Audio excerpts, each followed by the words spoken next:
आज का हमारा टॉपिक है चैप्टर 3 ऑफ BNSS।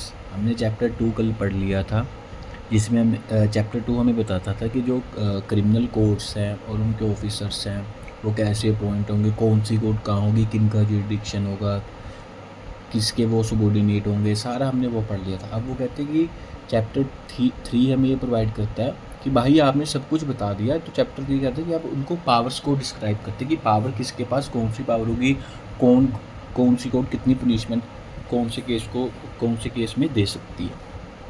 तो हमारा सबसे पहले है सेक्शन 21, कहता है court by which offences are triable. किस कोर्ट से कौन से जो ऑफेंसेस है वो ट्रायबल होंगे, कौन उनको ट्राई कर सकता है, कौन उसको एंटरटेन कर सकता है। कहता है subject to the other provision of this संहिता। इस संहिता में जो और प्रोविजन है उसको ध्यान में रखते हुए close A any offence under the BNS मतलब भारतीय न्याय संहिता जो IPC थी 2023 मे be tried by the high court. ठीक है, हाई कोर्ट उसको ट्राई कर सकती है, मतलब उसको एंटरटेन कर सकती है, कोर्ट ऑफ सेशन कर सकती है। और वर्ड है मतलब हाई कोर्ट या कोर्ट ऑफ सेशन या any other court by which such offence is shown in the first schedule to be triable. वो कहता है या तो हाई कोर्ट उसे ट्राइड कर सकती है, मतलब उसको उसका ट्रायल चला सकती है, या high court court of session उसे देख सकती है, या कोई भी अदर कोर्ट जिस जो फर्स्ट शेड्यूल में लिखा हुआ है कि ये ऑफेंस ये कोर्ट उसको एंटरटेन करेगी या ये ट्राई उसका उस पर ज्यूरिडिक्शन होगा। लेकिन प्रोविज़न ये कहती है provided that any offence under section 64, 65, 66, 67, 68 and 69 and 70, 71 of the BNS भारतीय न्याय संहिता 2023 shall be tried as far as practicable by court presided over by a woman। ये कहता है कि जो भी इस ऑफेंस इस सेक्शन में ऑफेंसेस है ये सारे रेप के सेक्सुअल ऑफेंसेस है अगेंस्ट वुमेन। अगर कोई ऐसा ऑफेंस आता है तो वो कहता है अगर जो उसका ऑफिसर होगा ना, जो जज होगा, वो जहाँ तक हो सके वो एक वुमेन होनी चाहिए, कि वुमेन जज होनी चाहिए, उसको ही उसका ज्यूरिडिक्शन उसके पास होगा, वो ही उसको ट्रायल को देखेगी। क्लोज बी कहता है any offence which under any other law shall when the court is mention in this behalf in such law be tried by such court and when no court is so mention. कहता अगर तो कोई offence जहाँ पर ये लिखा हुआ है कि अगर कोई भी ऑफेंस ये कोर्ट उसको चलाएगी तो वो कोर्ट के द्वारा होगा, अगर नहीं लिखा हुआ उस केस में क्या होगा, and when no court is so mention may be tried by high court, या तो उसको हाई कोर्ट ट्राइड कर सकते हैं, उसका मतलब हाई कोर्ट उसका ट्रायल देख सकती है। ठीक है, या any other court by which such offence is shown in the first schedule to be triable. अगर हाई कोर्ट नहीं कहेगी या कुछ नहीं होगा, अगर फर्स्ट शेड्यूल में BNSS में लिखा हुआ कि अगर ये ऑफेंस हुआ तो ये कोर्ट ट्राइड करेगी, उसे ये कोर्ट का ज्यूरिडिक्शन हो तो वो कोर्ट करेगी, अगर किसी और लॉ में नहीं लिखा हुआ। ठीक है, आगे सेक्शन 22। सेक्शन 22 हमें बताता है sentences which high court and session जज में पास। ये कहता है कि अगर कोई भी ऑफेंस हुआ तो अगर हाई कोर्ट की कितनी पावर होगी, कि कौन सा वो कौन सी पेनल्टी दे सकती है, क्या इम्प्रीजनमेंट दे सकती है, क्या उसके पास पावर होगी जो सेंटेंस मतलब यहाँ पर पनिशमेंट की बात कर रहा है कि हाई कोर्ट के पास क्या पावर होगी और सेशन कोर्ट के पास क्या पावर हो। कहता है high court may pass any sentence authorise by law. ये कहता है हाई कोर्ट कोई भी सेंटेंस पास कर सकती है, कोई भी पनिशमेंट दे सकती है जो उसको लॉ के द्वारा ऑथोराइज किया हुआ है, मतलब वो डेथ पेनल्टी दे सकती है, लाइफ इम्प्रिजनमेंट दे सकती है, अगर उसको ऑथोराइज किया हुआ लॉ के द्वारा। ठीक है, सबसेक्शन 2 ए सेशन जज और एडिशनल सेशन जज may pass any sentence authorise by law but any sentence of death passed by any such judge shall be subject to the confirmation by the high court। Subsection 2 ये कह रहा है कि भाई जो सेशन जज है ना और जो एडिशनल सेशन जज है वो कोई भी सेंटेंस पास कर सकती हैं, ठीक है, जो उनको लॉ के द्वारा ऑथोराइज किया गया, लेकिन अगर उन्होंने डेथ सेंटेंस पास किया किसी भी केस में, उस केस में वहाँ पर कन्फर्मेशन की ज़रूरत होगी हाई कोर्ट से। ये CRPC में था 366(5) में था कि वो कन्फर्मेशन के लिए वहाँ भेजते हैं। ठीक है जी, यहाँ पर हमने हाई कोर्ट का पढ़ लिया और सेशन जज का पढ़ लिया। अब आ गया 23 सेंटेंसेस विच में मैजिस्ट्रेट में पास। यहाँ पर ये कह रहा है कि अगर जो मैजिस्ट्रेट है ना वो कौन सा मतलब मैजिस्ट्रेट कौन सा सेंटेंस पास करते हैं, कौन सी उनके पास पावर है कि कितने पनिशमेंट तक वो दे सकती हैं, ठीक है। सबसेक्शन 1 कहता है कि द कोर्ट ऑफ CJM, ठीक है, मतलब जो जुडिशियल मैजिस्ट्रेट का सीनियर होगा वो CJM होगा। The court of chief judicial magistrate में पास एनी सेंटेंस, कोई भी सेंटेंस पास करता है जो ऑथोराइज हो लॉ के द्वारा, ऑथोराइज वाला एक्सेप्ट, कोई भी सेंटेंस पास करता है लेकिन इनको छोड़ के, एक्सेप्ट इनको छोड़ के, except a sentence of a death का सेंटेंस दे सकता है वो, इम्प्रिजनमेंट फॉर लाइफ, लाइफ के लिए वो नहीं दे सकता सेंटेंस, और imprisonment for a term exceeding 7 year, वो 7 साल से ऊपर वाली कोई भी पनिशमेंट को नहीं दे सकता, ठीक है। सब सेक्शन 2 आ गया। The court of the magistrate of the first class may, मतलब JMAC जो होंगे एक डिवीज़न में, pass a sentence of a imprisonment for a term not exceeding 3 years, मतलब कोई भी जो JMAC मतलब जुडिशल लेवल के जो होंगे, वो जो मैजिस्ट्रेट है ना वो 3 साल से ऊपर का कोई भी सेंटेंस पास नहीं कर सकते, उनके पास सिर्फ 3 साल तक सज़ा देने की ही पावर है।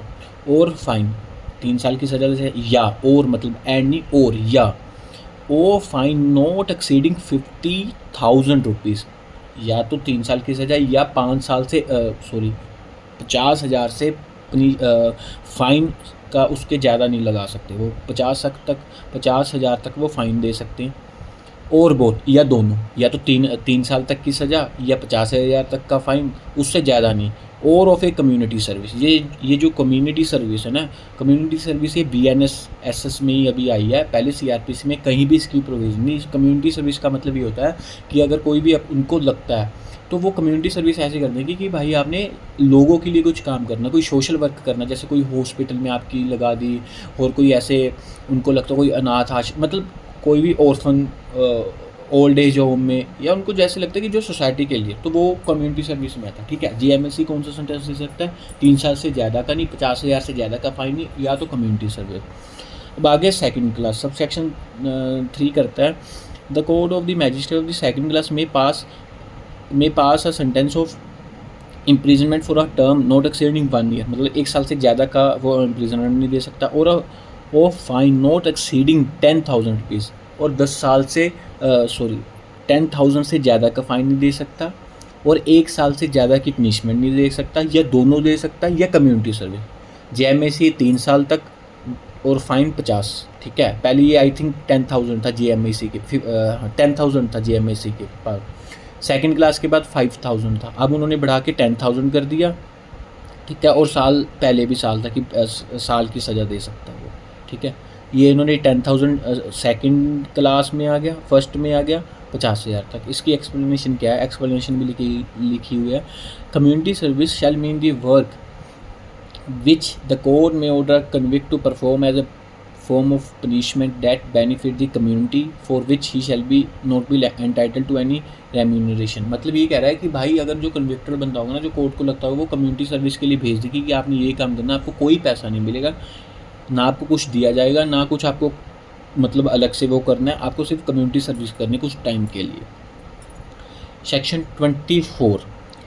24 कहता है sentence of imprisonment in default of fine. Suppose करो जहाँ पर कोई फ़ाइन था, ठीक है, या सिर्फ जहाँ पर उन्होंने आपको, सपोज करो जहाँ पर उन्होंने साल की सज़ा सुनाई, ठीक है, साल की सज़ा सुनाई और आपको साथ में फ़ाइन दे दी, और आपने अगर फ़ाइन ना दिया, कहते हैं उस केस में क्या होगा, आपको साल तो आपको भुगतना पड़ेगा, आपको सज़ा वो काटनी पड़ेगी।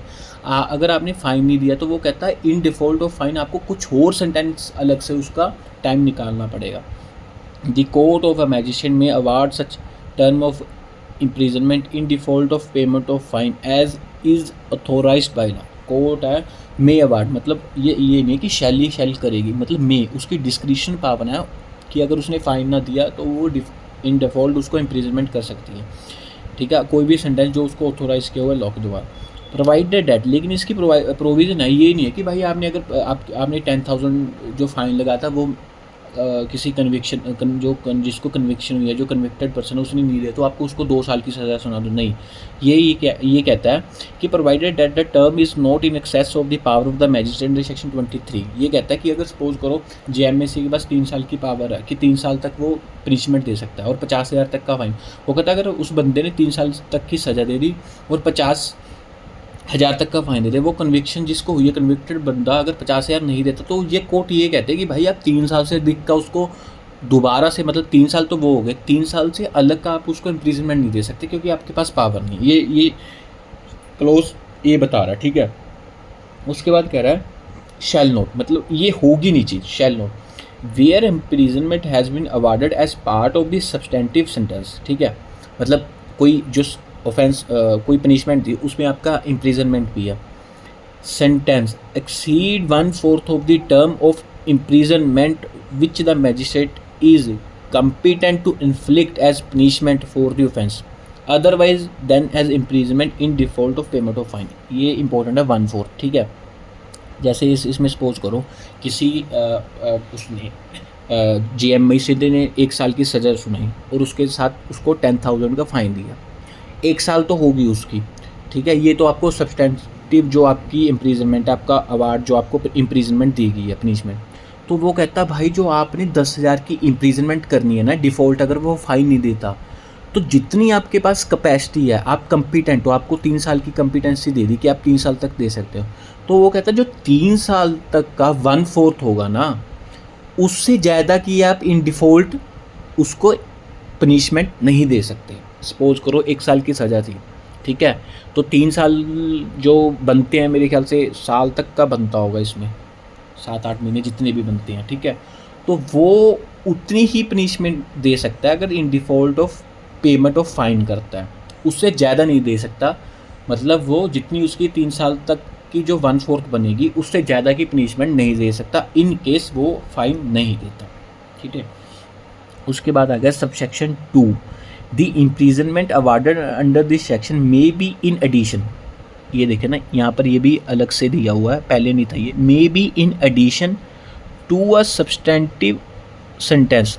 ये कहता है कि ये अलग से होगी, मे बी इन एडिशन, उसकी कोर्ट की डिस्क्रिप्शन है कि अगर आपको साल की सज़ा सुनाई गई है तो अगर आपको 2-3 महीने या 15-20 दिन अगर आपने फ़ाइन नहीं दिया, उससे अलग वाली इम्प्रिजनमेंट होगी, उसके एडिशन आपको वो साल की तो दी हुई है, वो अलग से चलेगी, ठीक है। Substantive sentence of imprisonment for the maximum term awardable by the magistrate under section 23। वही बात कर रहा है कि वो जो आपको आपने जो फाइन नहीं दिया उसकी जो आपको अलग से जो सज़ा मिलेगी ना, वो अलग से होगी जो सब्सटेंटिव आपको इम्प्रिजनमेंट दी हुई है। ये सब सेक्शन 2 बात कर रहा है।